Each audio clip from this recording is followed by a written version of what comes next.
Yo, I'm Nez, and we're back up in the kitchen, and this time I'm going to show you guys how I make my fruit and vegetable juice.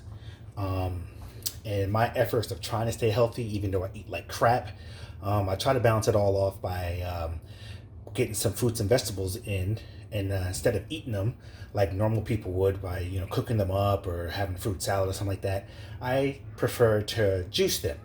Now they have these juicers where you put the fruit in there or the vegetables in there, and what it does is it pulverizes it, and then you get a little bit of juice out there. So it's like strictly like 100% all juice.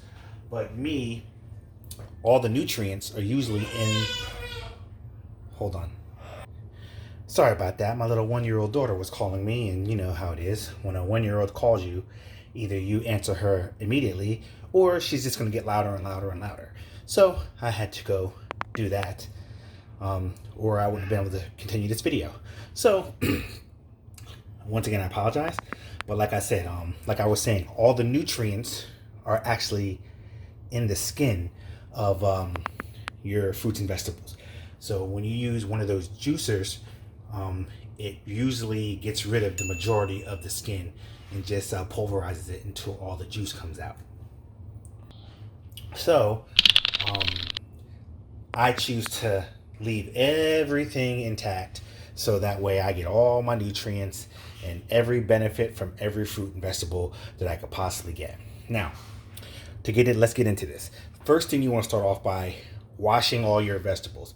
I mean, not everyone buys organic. If you buy organic, obviously you're not going to have the problem of possible pesticides. So whatever you get your fruits and vegetables, just give them a nice good scrub. I use dish soap on, I put a little dish soap, just a little bit on the sponge, and I suds it up a little bit, and then I'll scrub them down there, because the reason why I use a little dish soap, because you use your dish soap to clean your dishes, and then when you hand wash your dishes in your cup and stuff like that, and then you'll go ahead and pour yourself a drink or fix your plate of food, it's no different. You're going to get some people that are going to try to say, oh, the dish soap that has this and that and blah, blah, blah, blah, blah. Look, most people who hand wash their dishes, they're going to wash the cup and then use the cup right then and there. You get what I'm saying? If you have a cup in the sink, instead of dirtying another cup, you pick up the cup, you wash it out real quick with some soap and water, and then you use it. So it's no different. So just try to do away with all the people in the comments trying to sit there and tell me not to do that. That's what I do. Okay, you don't have to do that, but that's what I do. But you should wash your dish. You should wash your fruit and vegetables, even if you just rinse them off real good. All right, and then you cut them up into chunks. They don't have to be cut up into small pieces, because you have a nice, powerful enough blender. I happen to have a Blendtec here, and this bad boy got some power, so it's going to pulverize all this crap. So what I have in my juice, I have 1 whole cucumber, I have 2 whole apples, I have 1 huge peach. I got some kale. I'll probably use maybe about a third of that. Third of this bag of kale right here. I like an islandy type flavor to it, so I didn't have any pineapples on hand, so I ordered DoorDashed some fresh pineapple in a fruit cup from Manhattan Bagel, and it usually comes with a lot of pineapple and a little bit of watermelon, sometimes grapes and stuff like that. But I lucked out. I got it with mostly pineapples and a little bit of watermelon, so this is perfect. So I got my pineapple. Got some fresh strawberries, and I got some grapes, and I got flax and chia seed blend. That's to get my little omega-3 in there, and all the other benefits that you would get from flax and chia seeds. So basically, you're going to load all this crap into your blender. But first of all, when you start your blender, you need a base. I like to fill it up to between 16 and 20% with ice water. Okay, just to because you need some kind of liquid to get everything all mixed together. So let me fill this up with ice water real quick. Okay, we're back in. I got my water line to 16 ounces and the ice to a little bit over that. I don't know if I said percent or ounces before, but I meant 16 to 20 ounces of water and ice. That's what I need in there for my base. And then basically, After that, you start adding your ingredients. Now, what you want to do is add your hard things first because they got to break up, and then everything else start to pull down. So I'm gonna add in my apples on the bottom.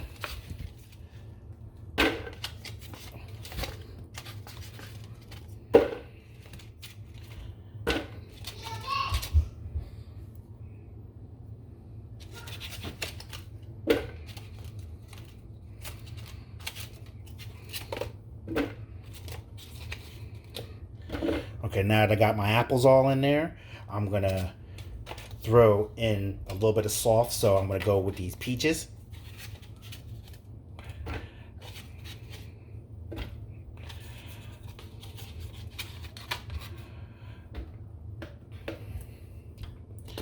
Now I'm gonna throw in a couple cucumbers just to get some in there.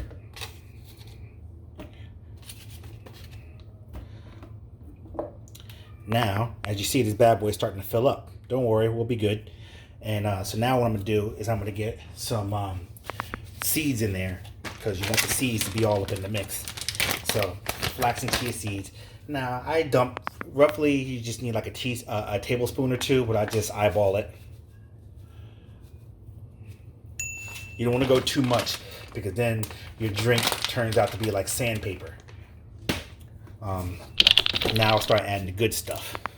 I'm just gonna go ahead and dump this whole thing in there, so that way I get a little bit of pineapple juice also in there, just a little bit, make it a little bit more sweeter. Wash some cheese down and just go ahead and dump that. Bong. Shake. Now I'm gonna add some nice kale, and you can push that down a little bit. A little bit more kale. Now we're getting to the top there, getting to the tizop. And now I'm going to top that off with some strawberries.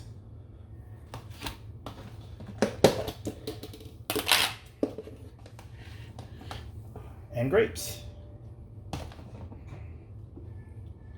So that way I make sure I got enough sweetness in there. I don't have to add anything in there, because sometimes when you don't put enough in there, then you may have to hit it with some agave or some type of sweetener. And then once I get all the ingredients in, we start to eyeball it.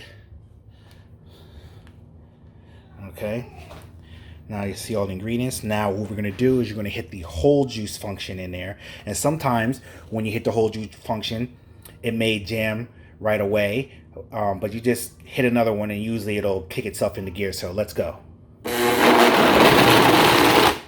See, it jams right there. But I'm just going to hit smoothie real quick. And back up.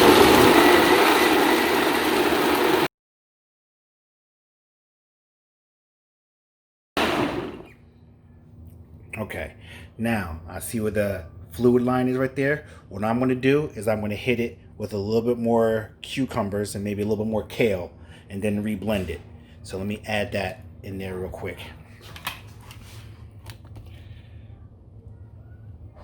I'm just gonna take the lid off the top. Now, if you don't have a powerful enough blender, the Blendtecs are really powerful, like a Blendtecs and Vitamixes. A lot of people have the Ninjas because they're less expensive. I have a Ninja myself.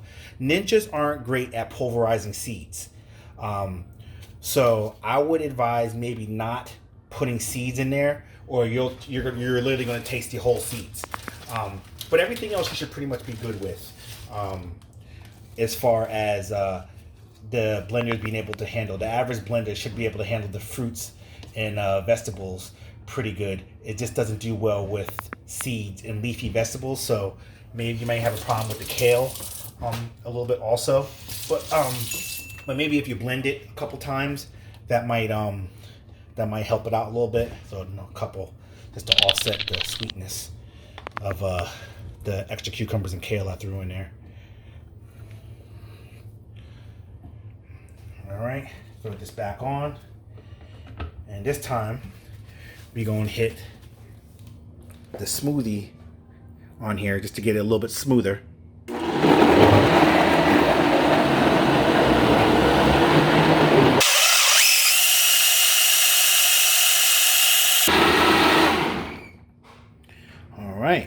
we got ourselves a nice green juice. That's what we want, baby. That's what we want, baby. Let me give this a little tasty taste. Make sure it's right how we want it. Take the lid off. Let all that pour out, all that green juice goodness.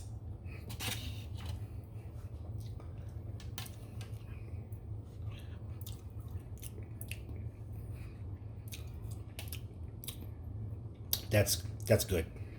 That's good there. Yes. So some of you, if you follow this recipe like I just did it, some of you may not find it sweet enough. So if that's the case, you can always just add a little, you can add some agave in there, maybe throw a couple packets of Splenda or what have you, if it's not sweet enough for you. Me, I kind of like it not super sweet, but just sweet enough just to mask the flavor of the cucumbers and kale. So yeah, so that's my take on the juice. If you like that, try that. Hit me up in the comments down below and let me know what you think of it. If you have your own recipe, you can share that down below also. Check out some of my other links down there. Check out some of my other reviews, all that stuff. Like, comment, everything. Do all of that stuff. Let me know what you guys think. But with that being said, I'm Nez. I'm up in the kitchen, and this has been my take on how to juice some fruits and vegetables. I hope you enjoyed this recipe, but like I said before, let me know down in the comments what you think, and put your own recipes in there if you have them. And maybe I'll do a video trying your recipes. But yeah, I'm out this piece. Bon appetito.